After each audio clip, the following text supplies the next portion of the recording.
Next we have this one, Soulfees.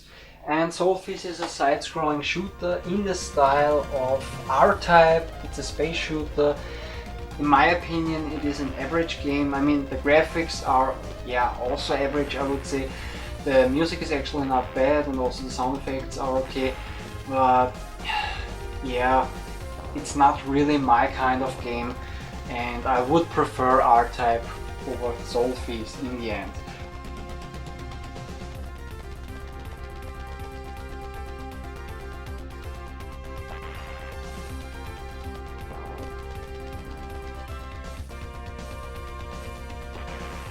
Okay, and on the back of this CD case, because it's a double feature, we have Cobra Command, and Cobra Command is a port from the arcades. This was actually also a Laserdisc game back in the days, and it is a rail shooter.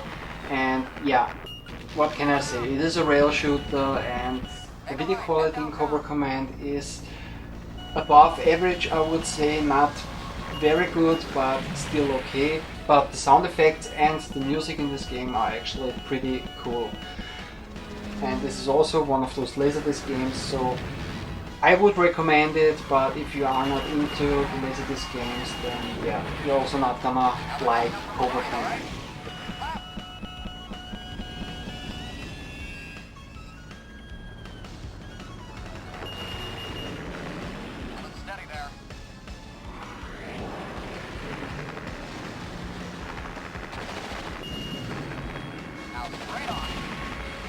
Okay, but now we come to the last game that I want to show you, and this is Wing Commander. Wing Commander on the Sega CD. Wing Commander is a space combat flight simulator.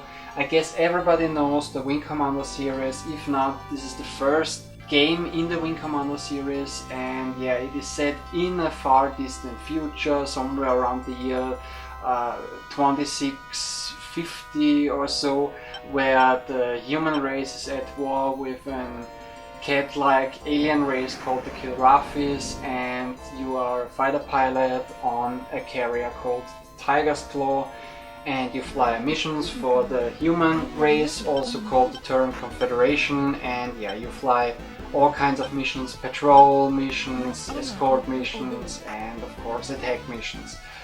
Graphics are very good in this game. It's one of the better versions of the game Wing Commander.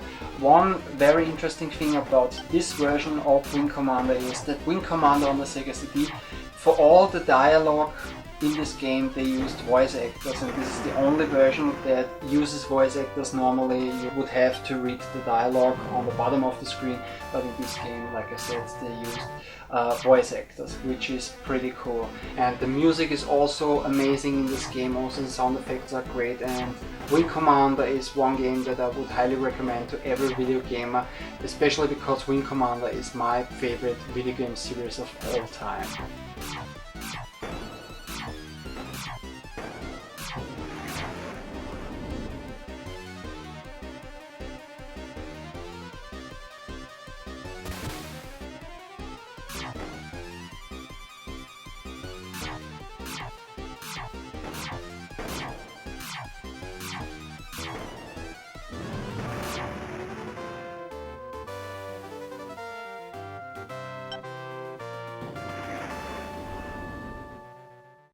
So now that you have seen some of the games that I have for the system, I'll try to explain why the Mega CD/Sega CD actually failed.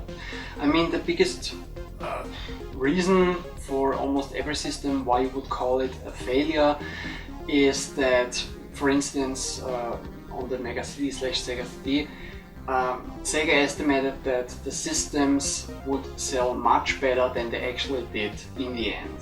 And I've read somewhere online that number one, between 3 to 4 million units were released, or let's say were sold, of all the variations of the Mega CD/Sega CD. I don't know if it's true or anything, but I've read it somewhere and I wanted to mention it in this review. Then also another thing that I've read on the internet, which I don't know if it is actually true or not, is that Sega categorized the Mega CD a failure just 1 year after it was released, and it is really hard for me to believe that this information is actually true, because I have two problems with this information. Number one, it wasn't mentioned in which year, or what they meant with after it was just 1 year released. I mean, did it mean after the system was released, 1 year after it was released in Japan, which would be the year 1992, 1 year after it was released in North America, which would have been 1993, or 1 year after it was released worldwide, so it would be in the year 1994. And the second reason that the second problem that I have with this information is that if it's true, then it wouldn't make any sense why Sega would have actually spent more money and more effort into the system. I mean, why would you support a system that you already knew would fail in the end? So I actually think it is not really true, this information, but I also just wanted to share it with you because it's something that I wanted to mention for this review. Okay, now somewhere around the year 1994, Sega actually estimated that about every third person who owns a Mega Drive or a Genesis console also owns a Mega CD/Sega CD. And this was actually a big issue for video game developers or video game developing companies, because number one, the games that the companies who made games for both systems, or games that were released on both systems, they thought, why should we spend a little bit more money and more effort for all those CD versions of the same game that would actually sell a lot worse because of a smaller market. So they thought, why we just stick to all those cartridge versions, because we know there is a very big market, and yeah, we don't want to support the Mega CD/Sega CD anymore. Then also other companies thought the same way in the end, because they released let's say the same game, but different versions. Like for instance with the Dracula game that I showed you, the Genesis and Mega Drive version is completely different than the Mega CD/Sega CD version. And also the same thing with Jurassic Park, for instance, or the Terminator. They created completely new games for the Mega CD/Sega CD.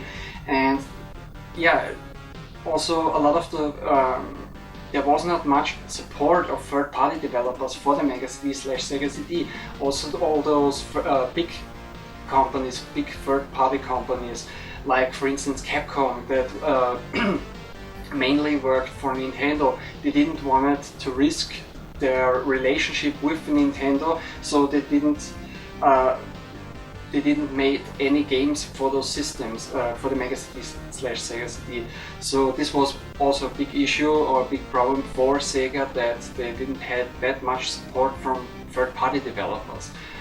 Then another big issue on the Mega CD/Sega CD was were the FMV games, the full motion video games, because also a lot of companies inside the video game industry thought that the full motion video games would be the future of video gaming. And yeah, the biggest reason why they thought this way was that the first reviews that were made of Mega CD and Sega CD games, of the full motion video games, the magazines gave them very good ratings on those games, because the FMV games had the same blender effect like Laserdisc games just a couple of years ago. I mean, everybody was excited and was blown away by the graphics, which were actually video quality, just normal videos, so it was actually the video quality, it wasn't really graphics in the end. And the blender effect on Laserdisc games, for instance, a couple of years ago, was like for instance with Dragon Slayer. Dragon Slayer was a huge success when it was released in the arcades, and everybody was blown away by the graphics slash the video quality of the game, and also when you played the game for the first couple of times, it really was cool and everything.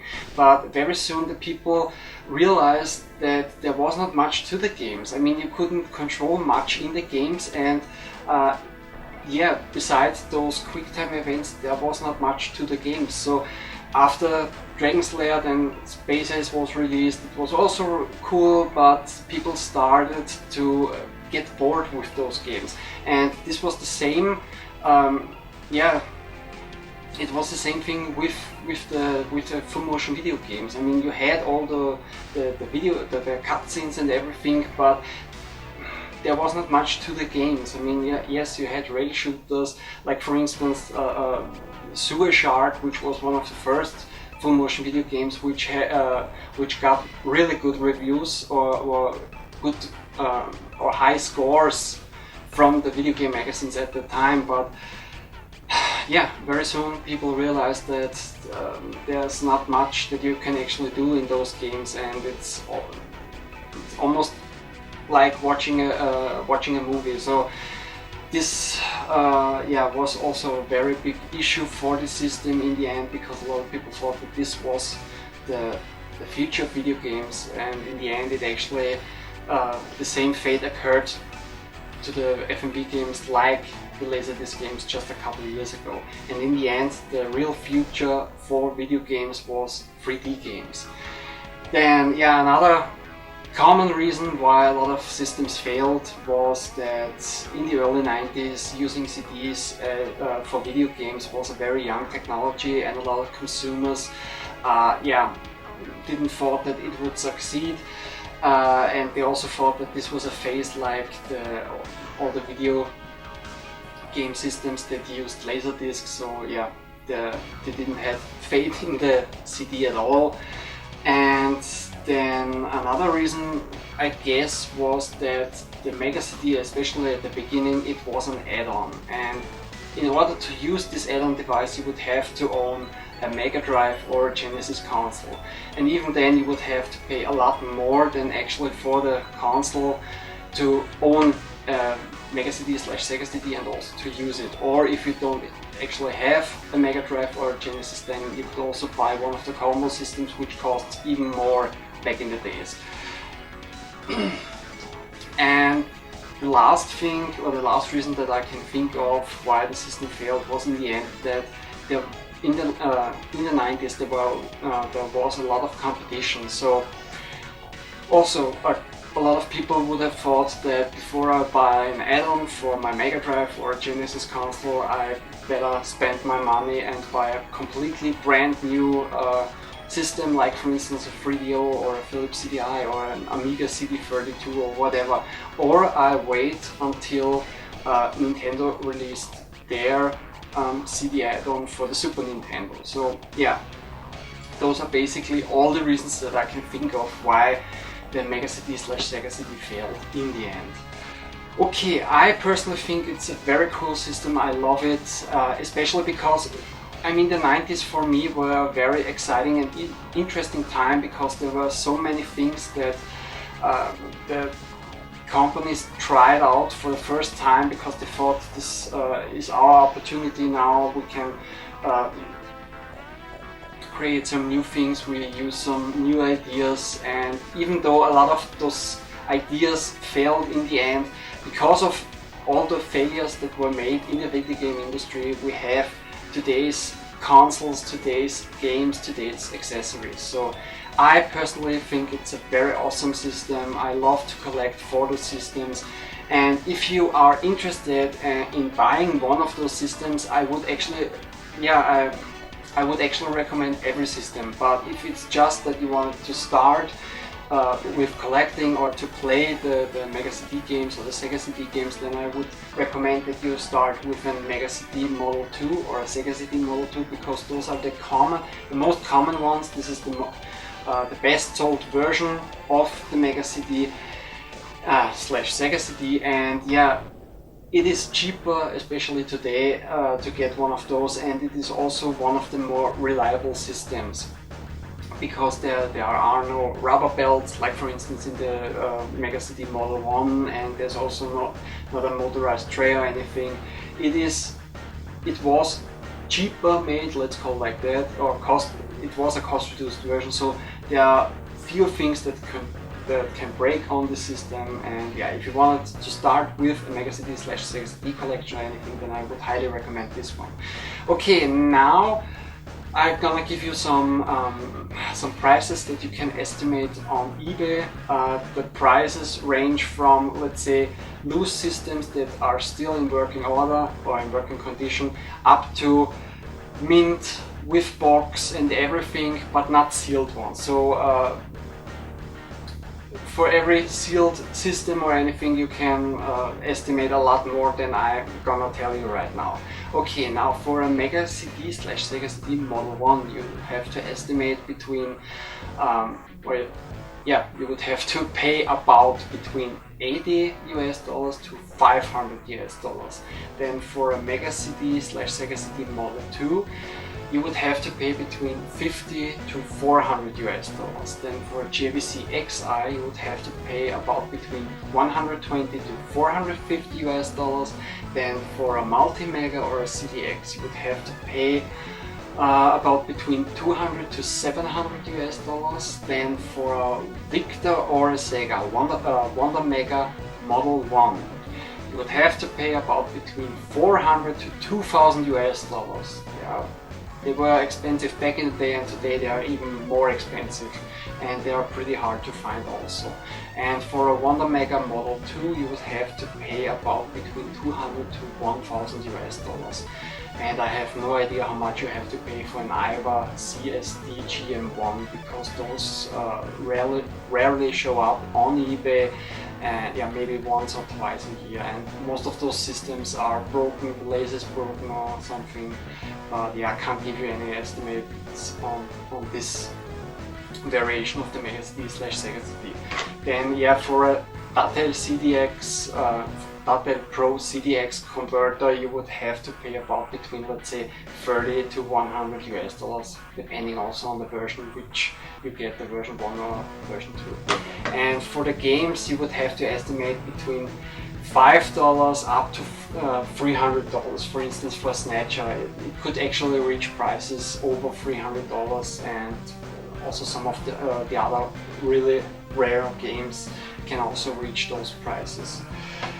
Okay, before we come to an end, I just also wanted to mention one little story, and that is why was the Mega Drive video game console renamed in the United States. Many people don't know the reason why, and some know the reason because there was another company that also used the name Mega Drive, but which company or whatever, nobody tells it.